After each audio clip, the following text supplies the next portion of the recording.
नमस्कार आदाब दोस्तों, चले आज 18 जून देश की बड़ी खबरें हम आपके सामने लेकर के आ गए। सबसे पहली और बड़ी खबर आ रही है दोस्तों पश्चिम बंगाल की नंदीग्राम सीट से, जहां पर ममता बनर्जी वर्सेस शुभेंदु अधिकारी के बीच जो रिकाउंटिंग का मामला चल रहा था, उस मामले पर अब हाईकोर्ट की तरफ से एक बड़ी खबर सामने आ रही है। इसकी जानकारी आगे हम आपको विस्तार से देंगे। वहीं अगली बड़ी खबर में हम आपको बताएंगे दोस्तों पश्चिम बंगाल में अब राष्ट्रपति शासन लगाने की लगातार मांग होने लगी है। बीजेपी के दिग्गज नेता ने राष्ट्रपति शासन लगाने को लेकर के बड़ा बयान दिया है। क्या कुछ कहा है, इस पर भी आगे जानकारी देंगे। वहीं अगली बड़ी खबर आ रही है दोस्तों, कोरोना वैक्सीनेशन के मामले में मोदी सरकार ने कर दिया है बड़ा झोल। यहां पर कांग्रेस पार्टी के दिग्गज नेता और सीनियर एडवोकेट ने बड़ा खुलासा कर दिया है, इस पर भी आगे जानकारी देंगे। वहीं अगली बड़ी खबर दोस्तों, देश में बढ़ती महंगाई के बीच डीजल पेट्रोल के रेट 100 रुपए के पार होने के बाद सुप्रीम कोर्ट के जज ने मोदी सरकार के ऊपर एक बड़ा बयान दिया है। हम आपको इसकी भी जानकारी देंगे। वहीं अगली बड़ी खबर में हम आपको बताएंगे दोस्तों, समाजवादी पार्टी के दिग्गज नेता और सांसद आजम खान को लेकर के हॉस्पिटल से एक दुखद खबर सामने आ रही है।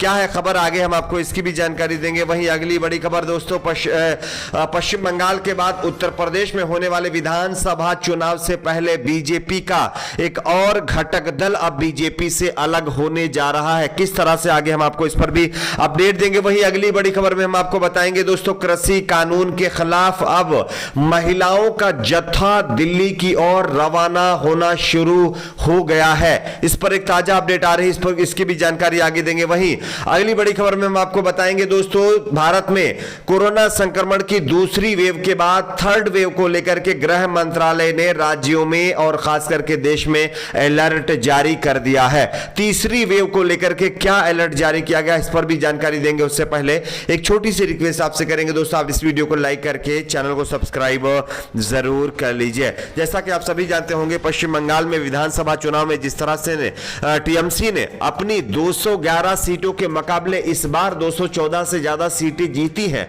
वो कहीं ना कहीं हार अभी भी बीजेपी पचा नहीं पा रही है। लेकिन सबसे ज्यादा चर्चा में रहने वाली नंदीग्राम सीट को लेकर के अभी भी पेच फंसा हुआ है। पश्चिम बंगाल में चुनाव खत्म होने के बाद भी तृणमूल कांग्रेस और भाजपा के बीच सियासी संग्राम थमने का नाम नहीं ले रहा है। नंदीग्राम विधानसभा सीट पर भाजपा के शुभेंदु अधिकारी से चुनाव हार चुकी ममता बनर्जी ने अब भी हार मानने को तैयार नहीं है और अब उन्होंने इस सीट की पूरी चुनाव प्रक्रिया को चुनौती देते हुए कलकत्ता हाईकोर्ट का रुख कर दिया है।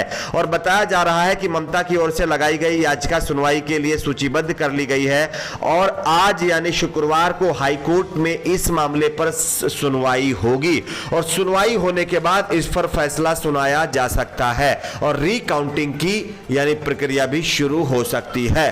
और अगर रिकाउंटिंग होती है, शुभेंदु अधिकारी की मुश्किलें बढ़ सकती हैं। बात करते हैं अगली बड़ी खबर की। अगली बड़ी खबर आ रही है दोस्तों बंगाल से ही, जहां पर राष्ट्रपति शासन लगने की संभावनाएं अब तेज हो चुकी है। आप इस खबर को देख सकते हैं। बीजेपी के महासचिव और वरिष्ठ नेता कैलाश विजयवर्गीय ने कहा है कि मौजूदा हिंसा की घटनाओं को देखते हुए बंगाल में राष्ट्रपति शासन लगने जैसी स्थिति है।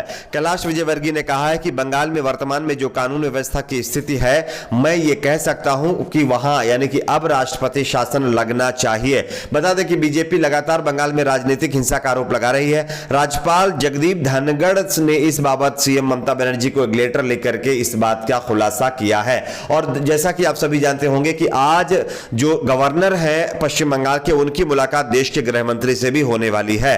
तो कहीं ना कहीं बंगाल में राष्ट्रपति शासन लगाने की जो कवायद है वो लगातार आगे बढ़ती जा रही है। बात करते हैं अगली बड़ी खबर की। अगली बड़ी खबर आ रही है दोस्तों, कोरोना वैक्सीनेशन में अब बीजेपी के ऊपर बड़े घोटाले का आरोप लगा है। आप इस खबर को देख सकते हैं। कांग्रेस नेता कपिल सिब्बल ने बीजेपी पर टीकाकरण के मुद्दे पर राजनीति करने का आरोप लगाया है। इससे पहले सत्तारूढ़ पार्टी के सांसदों ने इस मुद्दे पर पीएससी लोक लेख सेवा में चर्चा का विरोध किया था। कपिल सिब्बल ने गुरुवार को एक ट्वीट में बड़ा खुलासा कर दिया है। राजनीति ही सब कुछ है, यह बात कहते हुए उन्होंने कहा है कि जनसंख्या का पूरी तरह से टीकाकरण का एक डाटा उन्होंने शेयर कर दिया है। 24 मई भारत से 75 देश आगे निकल गए टीकाकरण में। 1 जून 81 देश आगे निकल गए, 17 जून 89 देश आगे निकल गए हैं। इसके साथ ही साथ कपिल सिब्बल ने जो डाटा रिलीज किया है उसमें केवल देश की 130 करोड़ जनता में 3.5% लोगों का ही टीकाकरण अभी तक हो पाया है, जबकि सरकार यह दावे कर रही है कि हम बहुत तेजी से आगे टीकाकरण बढ़ा रहे हैं। तो यह कहीं ना कहीं फर्जी आंकड़े के मामले पर कपिल सिब्बल ने बीजेपी के ऊपर हमला बोला है। बात करते हैं अगली बड़ी खबर की दोस्तों। देश में महंगाई के बाद डीजल पेट्रोल का रेट 100 रुपए के पार होने के बाद सुप्रीम कोर्ट के पूर्व जज ने मोदी सरकार पर बड़ा हमला बोल दिया है। आप इस खबर को देख सकते हैं। सुप्रीम कोर्ट के रिटायर्ड जज मार्कंडेय काटजू सोशल मीडिया पर काफी एक्टिव रहते हैं। वह अक्सर समसामयिक मुद्दों पर बेबाकी से अपनी राय रखते नजर आते हैं, जिसको लेकर के अक्सर वह सुर्खियों में भी आते हैं। हाल ही में मार्कंडेय काटजू ने बढ़ती महंगाई को लेकर के सरकार पर जमकर निशाना साधा है। उन्होंने एक ट्वीट के जरिए कहा है कि डीजल की पेट्रोल की कीमतें 100 रुपए के पार, सरसों का तेल 200 रुपए के पार, रसोई गैस 1000 रुपए छू रही है। रिकॉर्ड बेरोजगारी और भयानक बाल कुपोषण, किसान संकट, डूबती अर्थव्यवस्था, उचित स्वास्थ्य देखभाल नहीं, अमेरिकी मीडिया द्वारा रिपोर्ट की गई 40 लाख कोविड की यानी कि कैजुअलिटी आदि। मार्कंडेय काटजू ने केंद्र सरकार पर निशाना साधते हुए आगे लिखा कि अच्छे दिन आ गए हैं। सुप्रीम कोर्ट के रिटायर्ड जज के इस ट्वीट पर लोग मिलीजुली प्रतिक्रिया दे रहे हैं, यानी कि सुप्रीम कोर्ट के पूर्व जज के मुताबिक अच्छे दिन का झांसा देकर के मोदी सरकार ने जनता को बेवकूफ बनाया है। बात करते हैं अगली बड़ी खबर की। आजम खान को लेकर के बड़ी खबर सामने आ रही है। आप इस खबर को देख सकते हैं। आजम खान की तबीयत बेहद खराब हो गई है दोस्तों। पत्नी तंजीम फातिमा ने यह बड़ा खुलासा कर दिया है। कोरोना के बाद आजम खान के मुंह में अल्सर हो गया है। यह ताजा अपडेट मिल रही है जो कि मेदांता हॉस्पिटल लखनऊ से सामने आ रही है। बात करते हैं अगली बड़ी खबर की। अगली बड़ी खबर आ रही है दोस्तों। उत्तर प्रदेश में होने वाले विधानसभा चुनाव से पहले निषाद पार्टी ने बीजेपी को बड़ा झटका दे दिया है। आप इस खबर को देख सकते हैं। उत्तर प्रदेश विधानसभा चुनाव जैसे जैसे करीब आ रहे हैं वैसे वैसे सभी राजनीतिक दल अपनी अपनी रणनीति बनाने में जुटे हुए हैं। उत्तर प्रदेश में बीजेपी की सहयोगी निषाद पार्टी के अध्यक्ष संजय निषाद ने अपनी यानी गृह मंत्री अमित शाह के मुलाकात के बाद बीजेपी अध्यक्ष जेपी नड्डा से मुलाकात करके अपनी मांगों को फिर से दोहरा दिया है और उनके पूरा न होने की स्थिति में उन्होंने साफ कह दिया है कि चुनाव में अन्य विकल्प वो तलाश सकते हैं। यानी कि अगर निषाद पार्टी की मांगें नहीं पूरी की गई तो वो बीजेपी एनडीए से अलग हो जाएंगे।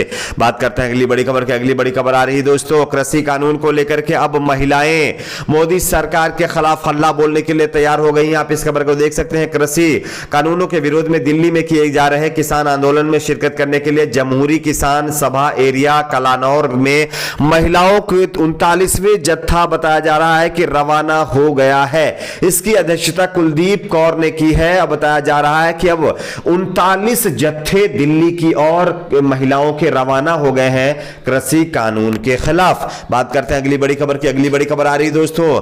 देश में कोरोना की सेकेंड वेव के बाद थर्ड वेव को लेकर के मोदी सरकार की तरफ से एक बड़ा अलर्ट जारी कर दिया गया है। देश के ज्यादातर राज्यों में अब कोरोना कर्फ्यू की पाबंदी नियमों के साथ हटा ली गई है। बाजार, शॉपिंग मॉल, रेस्टोरेंट समेत मेट्रो और अन्य परिवहन व्यवस्थाओं को फिर से शुरू करने की अनुमति दी जा चुकी है। लेकिन अचानक दी गई इस छूट के बाद पूरे देश के राज्यों में जो माहौल है उससे गृह मंत्रालय की चिंता बढ़ गई है। बुधवार को गृह मंत्रालय और स्वास्थ्य मंत्री विभाग के अधिकारियों के बीच हुई बैठक के इसे लेकर के चर्चा हुई है। इसके बाद देश भर के सभी राज्यों के स्वास्थ्य मंत्रालय की ओर से निर्देश जारी किए गए हैं कि छूट तो मिली है लेकिन कोविड प्रोटोकॉल का पूरा पालन होना चाहिए।